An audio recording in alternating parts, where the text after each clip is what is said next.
Hello, guys, welcome back to Paralyzed Movies Recaps. Today, I'm going to explain an American comedy drama film called The Upside, which is based on a true story. Spoilers ahead. Watch out and take care. The film opens with Del Scott driving Philip through the city of Chicago. They are followed by police after Del starts to speed up. He bets Philip that he can lose the cops, and he does for a moment until they corner him in the streets. They force Del out of the car until he tells them that he was rushing to the hospital because Philip is having a seizure. They see him foaming at the mouth and then escort the two to the hospital, but they are just faking it and laugh over the cops believing them. We jump back to 6 months earlier.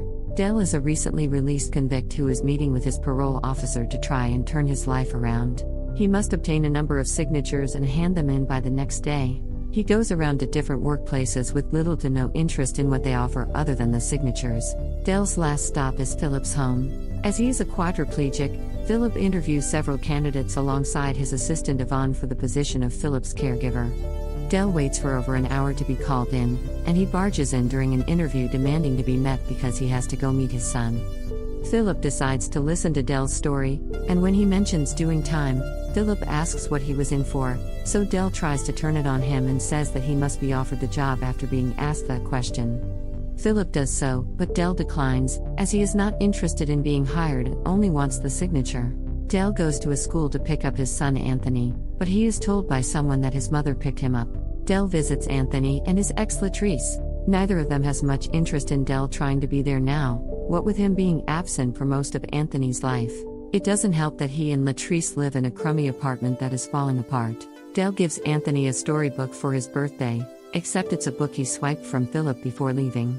Del is contacted by Yvonne to come back as Philip wants to hire Del for the job, simply because he was the worst and least qualified candidate. She doesn't trust Del due to his criminal history and is concerned for how Del will handle Philip, but he assures her he can do a good job. Yvonne establishes a 3 strikes rule on Del to make sure he doesn't screw up, and she lets him know that the job is a live-in position, and it pays very well since Philip is so wealthy. Del starts off rocky as he isn't quick to respond to Philip's calls via opera music, or he just makes things like feeding Philip his breakfast a daunting task. Del meets Philip's nurse Maggie, who shows Del how to take care of Philip physically. This involves demonstrating the use of a catheter and how it is applied, to Del's discomfort. Slowly, Del starts to adjust to Philip's needs and acts better. However, Philip insists to Del that he follow a strict DNR, do not resuscitate, rule if Philip stops breathing. This is put to the test one night as Philip appears to be suffocating, but Del, insisting he needs the job, gives Philip oxygen and forces him to breathe. After getting his first paycheck, Del goes to find Latrice and give the whole thing to her, Anthony. She is somewhat pleased until Del asks her to get the book back from Anthony since it wasn't his to give. Latrice gets upset once again and tells Del to do his own dirty work. He then goes to find Anthony but finds him talking to a suspicious, older man. Del misses Anthony before he enters his building and has to leave when he sees some kids messing around with Philip's car that Del was allowed to drive.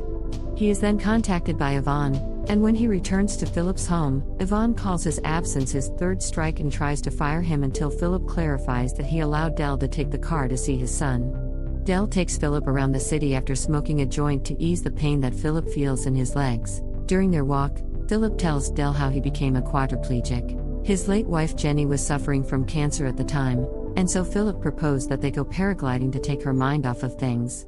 It was this accident that rendered Philip immobile. He cries as he thinks about Jenny. Del tries to cheer him up by taking him to get food. During their talk, Del also discusses potential business ideas he would like to get into with Philip's help. Del finds out that Philip is in an epistolary relationship with a woman named Lily Foley. They maintain a correspondence without having seen pictures of each other or hearing each other's voices. Del goes through Lily's letters and finds a phone number. Against Philip and Yvonne's words, Del calls Lily, but they only get her voicemail. Del encourages Philip to say something, and so he asks her to call him back whenever she can. Philip joins Del as he takes Anthony out for the day. Everything goes well and they have fun until Del asks Anthony for the book back, and Anthony realizes it belongs to Philip.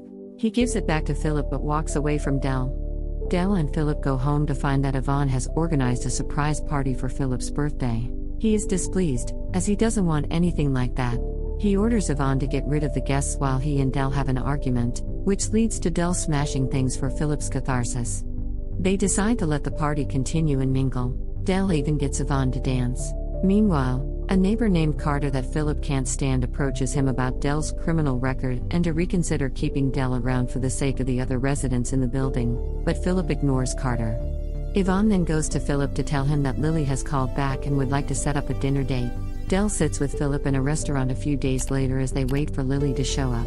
Philip gives Dell a check for $50,000 for a silly painting Dell did, but Philip wants Dell to put it to good use and invest it in a potential business. Lily then arrives, and she insists that Dell doesn't need to be there to help Philip.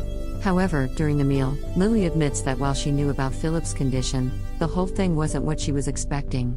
Philip becomes quietly offended and tries to leave, but he accidentally bumps into another patron, and then a waiter who spills hot coffee on his lap. The staff clamor around Philip to help him as he insists he can't feel a thing. Dell goes to pick Philip up and return him home, but Philip chews Dell out for arranging the whole thing with Lily since he now feels like a fool. Philip then fires Dell. Time passes by, and Dell decides to spend Philip's check toward buying a better apartment for Latrice and Anthony. He gets a new job working with auto parts, but he is approached by Maggie, who says that Philip has gone through several other caregivers and hasn't communicated with any of them, and he just won't talk to anybody else, which has led Yvonne to leave. Maggie tells Dell that she thinks Philip will listen to him. Dell goes to find Philip, who hasn't had a shave in a while. He takes him out for a drive, which leads to the encounter with the police and faking a seizure. They flee before the nurses arrive with a gurney. Dell continues to drive out of town until they reach a spot where Philip can relax. Dell arranges for Philip to go paragliding again to get over his fear of it, but Dell unwittingly has to join him. After the event, Dell brings Philip to a house where he surprises him by having Yvonne show up. Dell leaves the two of them to catch up while he goes to spend the day with Anthony. Thank you for watching. Subscribe for more videos like this, turn on the notification, and leave a like to help the channel out. Thanks again for watching.